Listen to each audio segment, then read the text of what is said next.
Prieš keletą dienų pamačiau vieną tokį labai įdomų video, kur vienas užsieniečių youtuberis padarė reaction video į savo 5-mečio spėjimus, kuriuos jis darė prieš 5 metus. Tai buvo prognozė apie NBA 20-tuką. Ir bežiūrėdamas tą video supratau, kad būtų ganėtinai įdomu pirmajam savo video šiame kanale pabandyti paspėlioti. Taigi sveiki atvykę, aš esu Dominikas, šiandieną jums pristatau 7 Formulės 1 spėjimus ateinantiems 5 metams. Iš viso šiandien pristatysiu net 7 5-mečio spėjimus. Tai viskas, kas įvyks iki 2030 metų arba dar 2030 metais. Vieni bus apie vienokius dalykus, kiti bus apie kitokius dalykus, bet visi nebus paprasti dalykai. Vieni bus galbūt labiau įmanomi, kiti gal jums pasirodys išvis net neįmanomi. Pirmas mano spėjimas būtų, kad Formulėje 1 iki 2030 metų atsiras 12 komanda. Mano galva tai yra logiškas sprendimas tolimesniai Formulės 1 plėtrai. Kaip jau žinome, kad nuo 2026 metų atsiras nauja komanda Cadillac ir aš manau, kad turėti 12 komandų ir 24 vairuotojus kiekviename savaitgale, kaip būdavo anksčiau, yra ganėtinai logiškas sprendimas. Antrasis mano spėjimas būtų, kad visi dabar esantis pasaulio čempionai, tai ką mes dabar turime iš čempionų, tai yra Hamiltonas, Alonso ir Verstappenas, visi šie bus arba pabaigę karjeras, arba nukėlę savo karjeras kitur, bet dalykas tas, kad jų visų 3 iki 2030 metų nebebus tarp Formulės 1 lenktynininkų. Mano požiūris yra toks, jog visų situacijos yra ganėtinai skirtingos. Pavyzdžiui, Fernando Alonso jau buvo baigęs karjerą, bet sugrįžo ir aš manau, kad pasisukus tam tikriems dalykams ir po 2026, kada bus didžiulis pokytis Aston Martin komandai, aš manau, kad Alonso karjeros kryptis gali šiek tiek pakisti. Panašiai yra ir su Lewisu Hamiltonu, atėjus į dabartinę Ferrari komandą. Nemanau, kad bus didelis pokytis ir nemanau, kad tai bus tas karjeros pokytis, kur jį temps dar labai toli.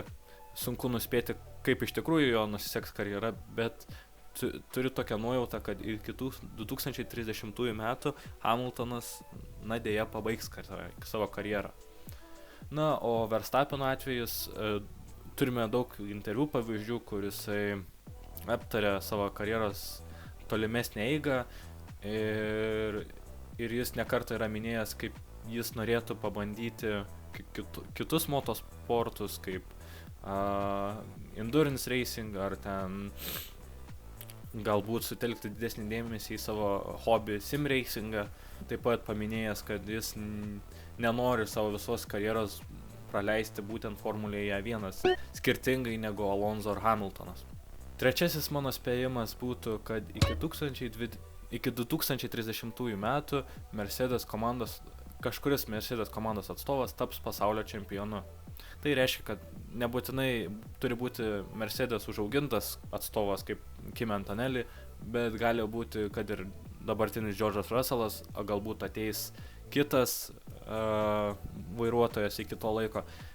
Bet dalykas tas, kad būtent Mercedes komandoje tai įvyks ir aš nespėju, kad Mercedes komanda kažkada taps konstruktorių taurės nugalėtoja, bet aš manau, kad Mercedes komanda turės bent jau vieną kartą pasaulio čempioną savo glėbyje. Ketvirtasis ir turbūt iš šitų pats drąsiausias spėjimas, mano nuomonė, yra tai, jog Williams komanda pasieks pirmąją pergalę nuo 2012 metų. Aš matau, kaip Williams eina aukštyn. Aišku, 2024 praėjęs sezonas jiems labai skaudžiai kirto per finansinę prizmę, bet aš matau su Jamesu Vowlesu prieš akį, kad ši komanda vis tobulėja, vis geresnis automobilis, prisiviliotas Carlosas Sainzas, kuris tikrai padės tobulinti ir ne tik patį automobilį, bet visą infrastruktūrą, darbo etiką ir taip toliau. Ir aš manau, kad Williams po biškutį sieks tas mažas pergalės ir galiausiai pasieks bent vieną pergalę iki 2030 metų.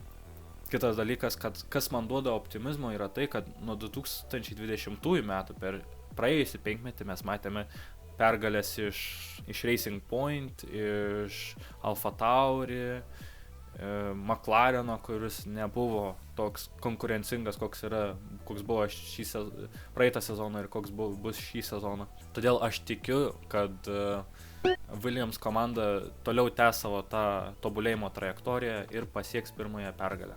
5. mano 5-mečio spėjimas yra labiau susijęs su Formulės 1 savaitgalių struktūra. Aš manau, jog iki 2030 metų mes turėsime net pusę savaitgalių, kurie turės sprinto lenktynės, turės kvalifikaciją.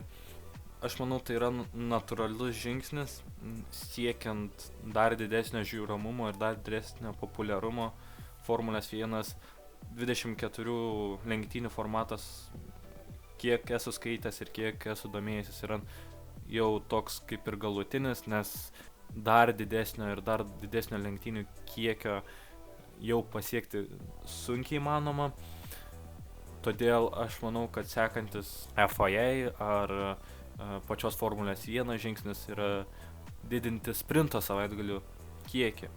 Dabar iš viso turime 6, pernai turėjome sprinto savaitgalius Kinijoje, Majamyje, Austrijoje, turėjome Brazilijoje, turėjome Katare ir turėjome dar vieną Amerikoje. Taigi aš manau, kad jau dar padvigubės ir pusė ir turėsime iš viso 12. Labai panašiai kaip ir F2 gretose, kur lenktynininkai kiekvieną kartą turi po sprinto lenktynės. Prieš paskutinis mano spėjimas yra susijęs su pačiu Formulės 1 kalendoriumi.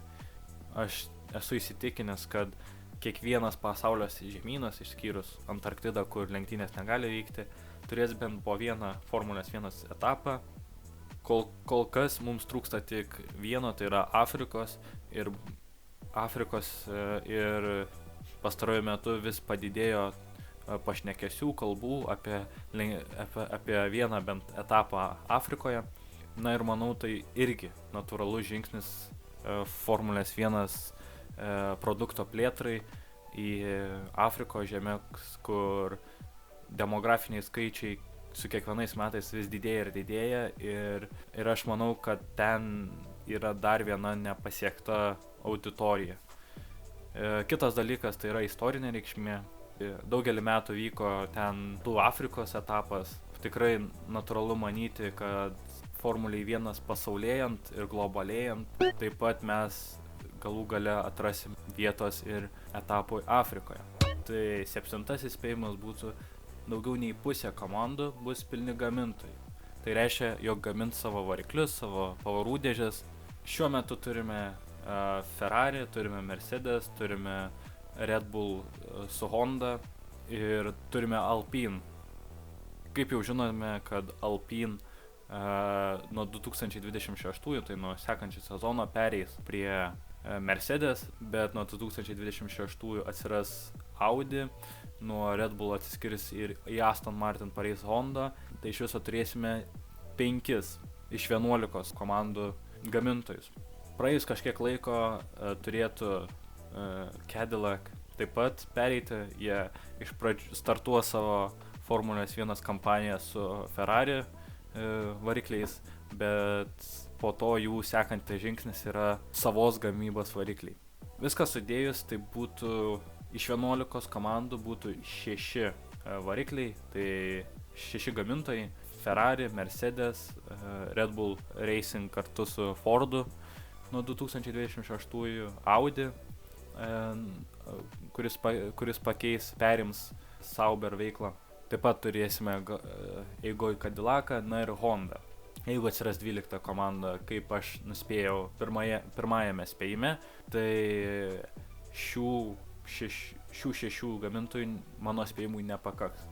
Tai aš manau, kad šeštoji komanda natūralu, kad taip pat Formulė 1 norės pritraukti kažkokį gamintoją ir ta 12 komanda taip pat turės savo gamybos variklius. Kitas dalykas gali atsirasti, kad tam tikros komandos pradės savo gaminti variklius, tai gali būti, kad Haas ir Toyotos partnerystė nusikels į dar aukštesnį lygį ir galbūt ateityje Haas pereis iš Ferrari prie Toyotos gaminamų komponentų.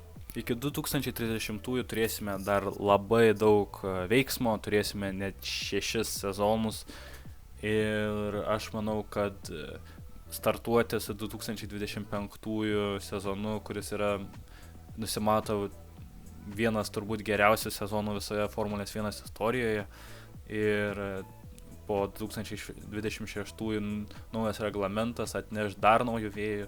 Būti Formulės 1 gerbėjų yra tikra pasaka ir aš jums visiems uždarant šitą video, savo pirmąjį video, aš visiems linkiu toliau sekti Formulę 1, toliau mylėti šitą sportą ir skatinti aplinkinius, plėsti savo šitą sporto veiklą, nes tai, kas vyksta, tai yra labai įdomu ir tai yra labai gražu ir noriu visiems palinkėti gero šito 5-mečio, gerų metų visų pirma, bet ir gero visą 5-mečio, kad viliuosi, kad man pavyks po 5 metų ateiti ir kaip tam bičiui sugrįžti prie savo video ir apžvelgti, ką aš pasakiau gerai, ką aš nusipezėjau ir sakau jums sudie.